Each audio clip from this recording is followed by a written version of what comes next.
Nous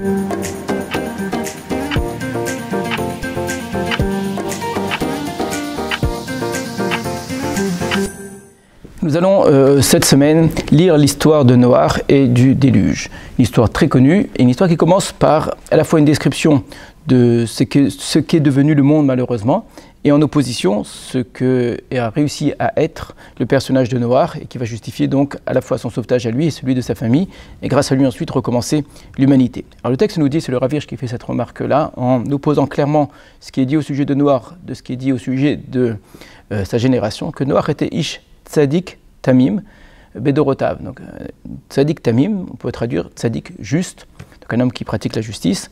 Tamim, intègre, une des traductions. Le mot Tamim souvent est associé dans la Torah au chemin, un chemin qui est Tamim, un chemin qui est intègre. Et Bedorotav, durant ses générations, puisqu'il a vécu de nombreuses générations. Donc durant toutes les générations que Noach a vécues, il est toujours resté Tzadik Tamim, juste et intègre.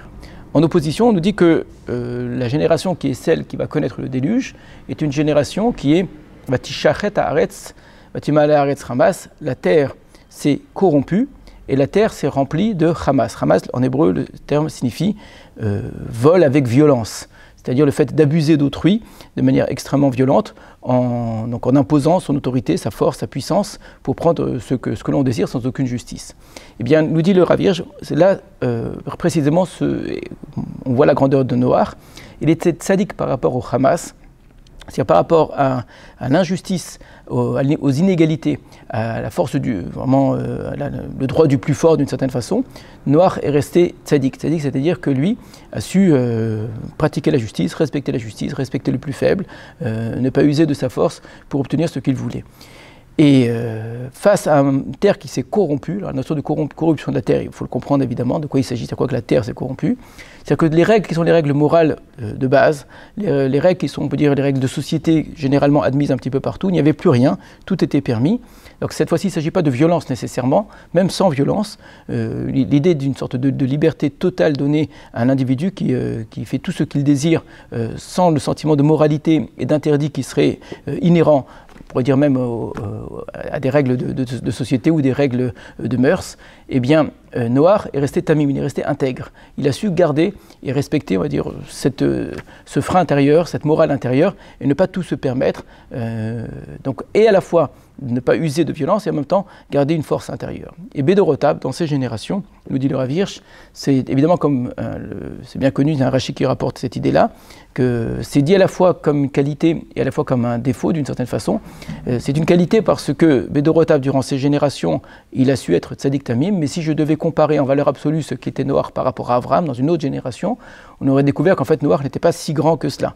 Ça c'est la version négative. Ou à l'inverse, Bedorotav, si dans des générations pareilles il a su être ce qu'il a été, à plus forte raison s'il avait vécu l'époque d'Abraham, combien il aurait été encore plus grand, puisqu'évidemment on est pris dans la génération dans laquelle on vit et on réagit par rapport à cela. Mais avant tout, dans la lecture première du texte, Bedorotav signifie que, tout simplement, être quelqu'un de bien dans une société qui est bien, quelque part, c'est déjà quelque chose qui est méritoire, mais c'est pas, on va dire, une grande force. Il est très difficile d'être juste, et en particulier juste, lorsque le monde qui nous entoure est injuste. Parce que là, la justification est très facile.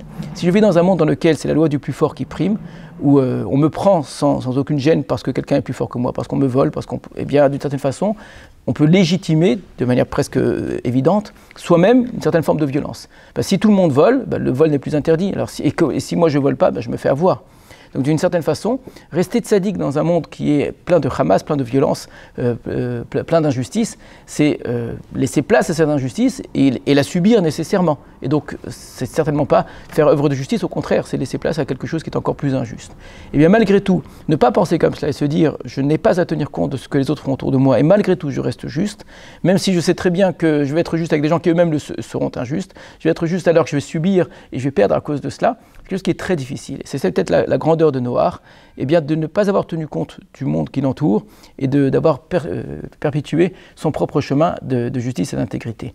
Alors évidemment, la comparaison avec Abraham est très intéressante, surtout qu'en vérité, Noach a vécu la génération d'Abraham au tout début, puisque de manière évidemment qui n'est certainement pas fortuite, Abraham a vécu 58 ans, ces 58 premières années, alors que Noach était encore vivant. 58, c'est précisément la valeur numérique du mot Noach, ça veut dire Noach en fait.